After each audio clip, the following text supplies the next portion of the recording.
open on Uranium 1, Mali 99, Russia, Iran, but you don't want to hear that tonight. Yeah, well, I think that case has neither been debunked or even bunked for that matter. She said, look, this whole thing has been fully litigated, which is incredible. It's not been fully litigated. There's been no trial. There have been no charges. The Republican Congress, you'd think by now, would have had at least one hearing on Uranium 1.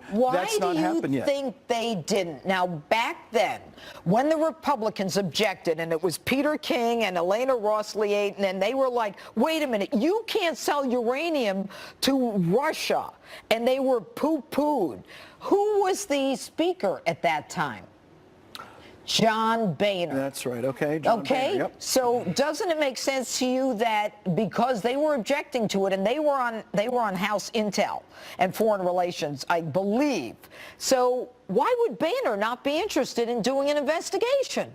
I don't know why these people didn't investigate. They should have done that. They certainly should do so now. I can't think. One thing that baffles me. Well, about they this, are doing it now. I can't think of any logical or innocent reason why the United States of America would turn over to Russia the control of 20% of our uranium, the active ingredient in atomic weapons. This isn't sending it to Holland or sending it to Paraguay. This is Russia, with which we have at least an adversarial relationship, and certainly we went through the whole Cold War with them. I don't know why we would turn over 20% of our uranium.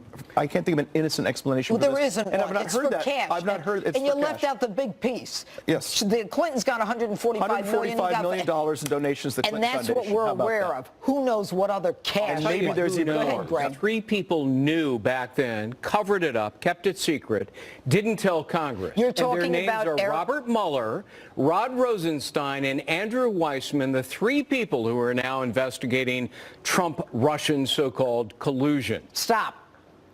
Say it again. Andrew Weissman, Rod Rosenstein, and Robert Mueller. These are people who covered up the Russian criminality that interfered with America's ability to preserve its national security assets in uranium. And they sold it out to the Russians. It is unconscionable not to have gone to Congress. They had a legal duty to do it. They didn't do it. And the question is, did they also not tell the CFIUS committee, presided over by Hillary Clinton, which unanimously voted to sell uranium, 20% of it, to the Russians, jeopardizing national security? And one of the people on that CFIUS committee happened to be Eric Holder, who is the Attorney General, right, who is the boss of all the people. He had to have known. So I would think he should have known that the Russians were involved in extortion, bribery, money laundering in order to get control of uranium, and yet this deal went through somehow. And what's amazing is, the person who brought to the FBI the information that, hey, look, Russia has a whole operation to access our uranium of extortion, bribery, whatever they need to do, cash. And the FBI says, okay, we'll wire you up. Prove it. They did. He worked for them for 6 years. And after he finished working for them, they gave him a bonus of $51,000. And Loretta Lynch threatened him with criminal prosecution, which is illegal. It's illegal, and gagged him and said, don't you dare talk. What does that tell you? Well, and why did Jeff Sessions wait so long to finally lift the gag order? And why has Jeff Sessions been peddling the lie that, in fact, there's no correlation between the sale of Uranium 1 and the Russian racketeering scheme? Either Jeff Sessions is utterly ignorant of the law, or he's gullible and naive as to the facts. And or Rod Rosenstein, who is his deputy, Rosenstein is Deputy Attorney General, who was in charge of the Maryland office that took the plea that they took quietly on Labor Day weekend. He's the Rasputin of the Department of Justice. He is manipulating Jeff Sessions, and Sessions has no clue. And this informant apparently has something like 6 years worth of information on the Russian effort to get our uranium, documents, videotapes, apparently something like 5,000 different records. So he has a lot to sing about, and I hope the singing begins soon. And I hope it's public, because it public. needs to be public. We need to know about this. This is deadly stuff. I mean, look, the Rosenbergs helped Stalin get the bomb. They did it for principle. The Clintons gave the Russians access to 20% of our uranium for money. And they promised us that the uranium would never leave this country. Another lie. Another lie. Yes. And it left the country. And the amazing part of it is that they used a circuitous route. They said, no license was issued for it to leave the country. Baloney. They did an amendment. A trucking company sent it to Canada. Canada sent it to Europe. And then it goes at to the Europe and same Asia. time, Obama was doing the uranium deal and sent $150 billion in cash and said to Iran, you can do all of our medical, you can make medical imaging and all that. Oh, yeah. You can be in charge of it. It's a wonderful thing, really. Isn't it? Just want them to be in charge of, right? It is stupid and insane for any administration, including Obama's administration and Hillary Clinton, to sell the fundamental elements of nuclear weapons to your enemy. Yeah. And now... Welcome back to this special edition of Hannity. Hillary continues to add to her long list of excuses for why she lost in 2016.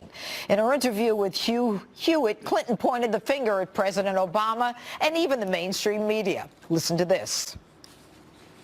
When you run to succeed a two-term president of your own party, you have a historical headwind blowing against you. It is challenging when the press, and not just the press on the right, but the press in general, decide that, my emails are the most important story of the campaign. And that clearly was just pounded day after day after day. And, I take responsibility for the mistake I made, but it was a pretty overblown scandal.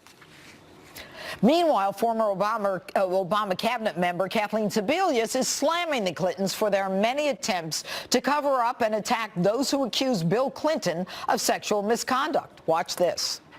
Here we are 40 years later, and very much the same atmosphere prevails. And it's about power. It's never been about sex. It's all about power. And men who have power over women use that power in all kinds of ways. I voted for Bill Clinton twice, and I think he was a really fine president, a brilliant guy, committed public servant. But I knew, everyone in politics knew about his behavior, and we looked the other way, and I think there's a lot of soul searching to be done. You bet, and that shouldn't happen ever again. Not only did people look the other way, but they went after the women who came forward and accused him. And so it doubled down on not only bad behavior, but abusive behavior. Was that fair criticism of Hillary, that she participated in that effort? Absolutely. I think it's very fair. Joining me now with a reaction is former Obama economic advisor Austin Goolsbee and founder and executive director of Turning Point USA, Charlie Kirk. All right, gentlemen, I'll start with you, Charlie. To what do you attribute this change in tune by Kathleen Sebelius? Well, it's quite simple, and Tammy Bruce said it the best earlier in the show. Now that the Clinton mafia has been destroyed, all of a sudden, all these sexual assault allegations against the Clinton family are fair game. And you know what? President Trump said this on the campaign trail, that Hillary was instrumental in trying to silence and delegitimize the accusers against Bill Clinton. And she said earlier, oh, it's somehow a two-term president's fault that I lost the election. Well, you didn't campaign in Michigan and Wisconsin. You got outworked. You're unbelievably uninspiring. Not to mention, you were part of that administration as Secretary of State. You sold our uranium out for cash, and you contributed to most of the scandals. And so, Austin, what is your take on this? Look, Kathleen Sebelius is she's a very bright woman. She didn't do too well on that website, but she's a very bright woman. She's a strong woman. She knows about sexual harassment. This isn't something that's new. Why all of a sudden the turning point? Well, I think you got a lot going on in these. Well, one is this issue of why does Hillary Clinton say she lost the election, and the other is the kind of revisiting the sex scandals of the past. I think the reason why you're hearing a lot more publicly about that is you've got big public accusations against the president and the Judge Moore, who's running for the Senate, against Al Franken in the Senate. Harvey Weinstein, it's getting a public moment, and I think that's why you're hearing more kind of soul searching. I think a lot of people, as you heard David Axelrod in that segment saying, got a lot of people doing soul searching, feeling guilty of, well, why didn't we do more 20 years ago. Why is this all I coming gotta out now? tell you, I don't buy that. I mean, look, let me give you a perfect example. The woman who wrote the op-ed piece in the New York Times saying Al Franken has to go, and then had a change of heart, and the next day it says, nah, he really shouldn't have to go. It's base politics. When they realize that if Al Franken goes, then there's going to be a new senator, and that the political climate or the political balance in this country is going to change. And then when Democrats say you can't believe a woman just based on an allegation, and yet when the president says the same thing, he is destroyed. I mean, people need to understand. Go ahead. Most of the Democrats, I think the first part of what you said, I believe I agree with, that there are some people who are finding a conflict between their political interests and their moral interests, let's call it, and that's a tough position to be in. That's absolutely not exclusive to Democrats. You see the voters of Alabama are very much put in that circumstance now. Right. I'll agree with you. Judge Moore is a person they're not comfortable with, but they're trying to resolve it. Now, I don't think that it at all has been the Democrats' approach to discredit the women in the Al Franken scandal at all. Al Franken himself. But he can't. First, don't tell me Al Franken apologized, because he didn't. He apologized for taking a photo, and there is evidence. His hands are on that woman's breast. So don't tell me he's a great guy. Hillary says, I forgive him. He apologized. He didn't apologize for anything. The evidence is there. Go ahead, Chris. Charlie, go ahead. One final thought on this. It's important to note that if Hillary Clinton was president, on Thanksgiving we should say thankful she isn't, but if she was president, none of this stuff would be coming out. The media would not be publishing these exposés on Harvey Weinstein. He was a top Clinton fundraiser. He was a top Democratic Party fundraiser. These people are no longer politically relevant to the media or the Democratic Party, so now they're able to expose all this stuff. If Hillary Clinton won the election, they would not be doing this sort of soul searching. They would be protecting the same behavior that's been going on in the Democratic Party for 20 and 30 years. I hope that's not true. That might be true. I hope that's not true. Hang on, Austin. Donna Brazile today, Bill Clinton should hit the campaign trail for Democrats in 2018. Are they schizophrenic? They can't figure out what they want. Well, I think Donna Brazile is saying that because she might have gotten some threatening phone calls in the last couple of weeks with all the revelations she put in her. She's trying to make up for all the things that she's told in her book recently. All right, 15 Look, if he comes seconds. on the trail, I don't think it's going to help. Austin, 15 seconds, last word. Look, I just say nobody has ever lost the presidency while winning more votes than their opponent than Hillary Clinton did. So you got to at least cut her some slack. She's trying Wait a to second. Bill Clinton never won a majority of votes. Right, Bill Charlie, Clinton never won 50 this plus happened 1. in the We'll have reverse. more of the Donald Trump special would edition of Hannity right after the break. Don't go away. Welcome back to the special edition of Hannity. Unfortunately, that's all the time we have left this evening. Be sure to watch Justice this Saturday night at 9 p.m. Eastern. We have a jam-packed live show lined up with all the latest news from the week. Special guest Sebastian Gorka. Also, I visited the border. I mean, we don't do anything on Korea. We've done nothing on Hacksaw Mao. Ridge was about. Well, Hacksaw Ridge, but not a lot. We always seem to go back to World War II. I know. But the Darkest Hour, unbelievable. Incredible. And Gary is just incredible. What about The Star? That's another film that I want to take my kids to, correct? Absolutely. A great family film. We're grateful for this film. It celebrates the nativity, but it's through the eyes of the animals who are surrounding the Holy Family. It's fun. It's light. Devon Franklin, an old pal in Hollywood, produced this film.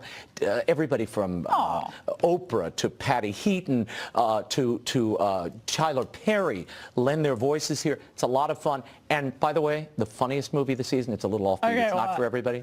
Daddy's Home 2. You will scream from top to bottom. I have to I'm grateful for that. Okay, wait. I needed a laugh. Mel Gibson's in it. Who else? Mel Gibson, John Lithgow, Mark Wahlberg, and Will Ferrell. Hilarious. Great movie. Okay, and Mel that's in theaters now. Yep. And Gibson steals the picture. Totally. I thought he wasn't going to act anymore. Mel's now back. He's like Cher. I'm going away, but I'm back again. Okay, on the negative, we have to go back to one other thing because you have to drag us back into the negative. Because Raymond and his wife dragged themselves to see Barbra Streisand. Guilty. Was it last year? This year. Oh.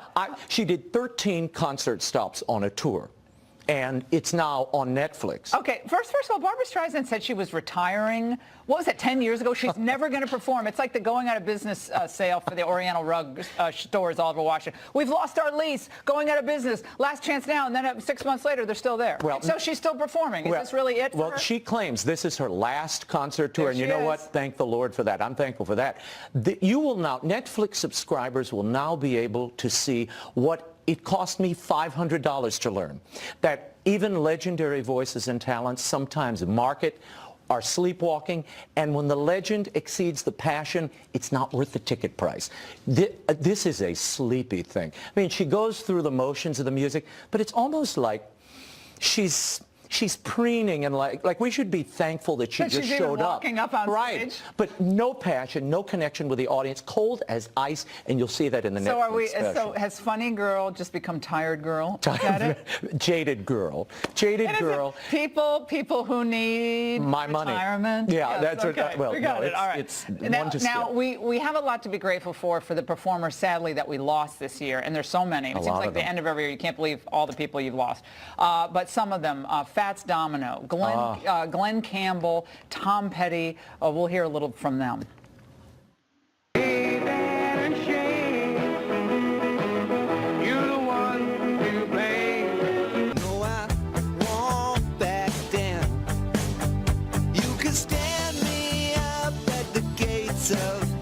Daddy, you're moving on the back roads by the rivers of my memory, and for hours you're just gentle on my mind.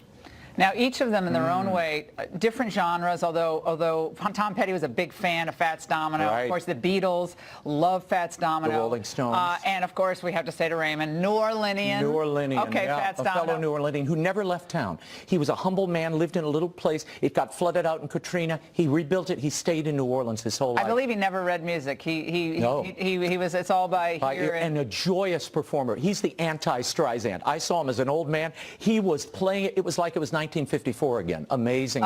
Some fun facts that people might not know about Tom Petty. Everyone thinks it won't back down, but Right. the catalog of Tom Petty is one of the best-selling performers of all time. 80 million records sold. Wow. His guitar teacher, Don Felder, went on to be part of that small, little-known band called the Eagles from Right. Gainesville, Florida. Just never be another one like him. A huge loss for rock and roll. And he was performing. And, of course, Glenn Campbell, session guitar player. I've had the chance to interview him a few times on radio.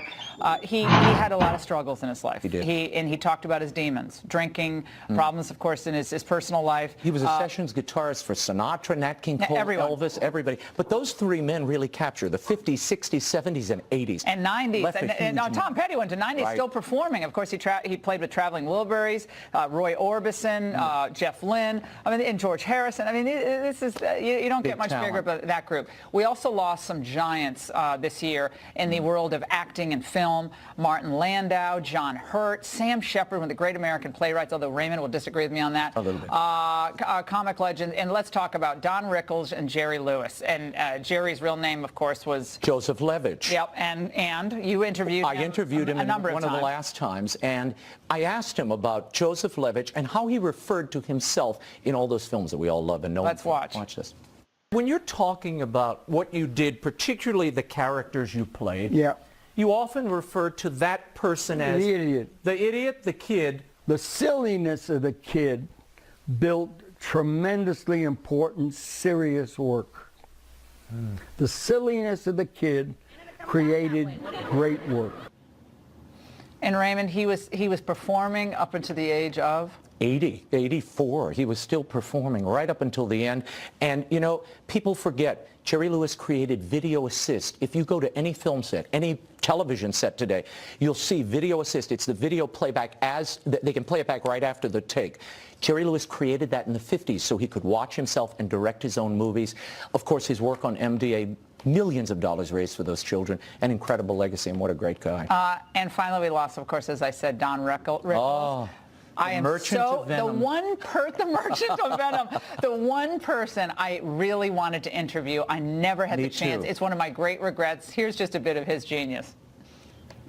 You just got married, Frank. I just can't picture him on the wedding night standing in the room going, and did it all, and I suppose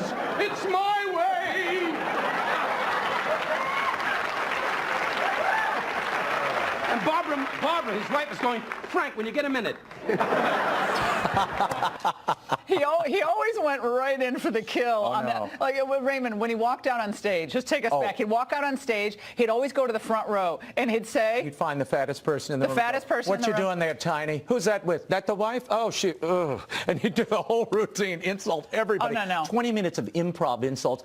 The funniest live performer I think I've ever seen. Unbelievable. And we are grateful for a lot. And a lot goes into it, a performance, a written script, on stage, music. They all bring different talents to the fore, but we're grateful for all of those giants who sadly are no longer with us, but we're glad they were with us for as long as they were.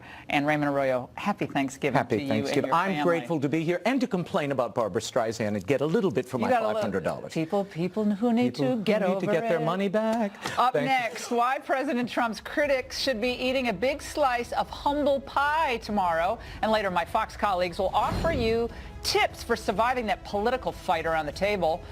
Stay with us.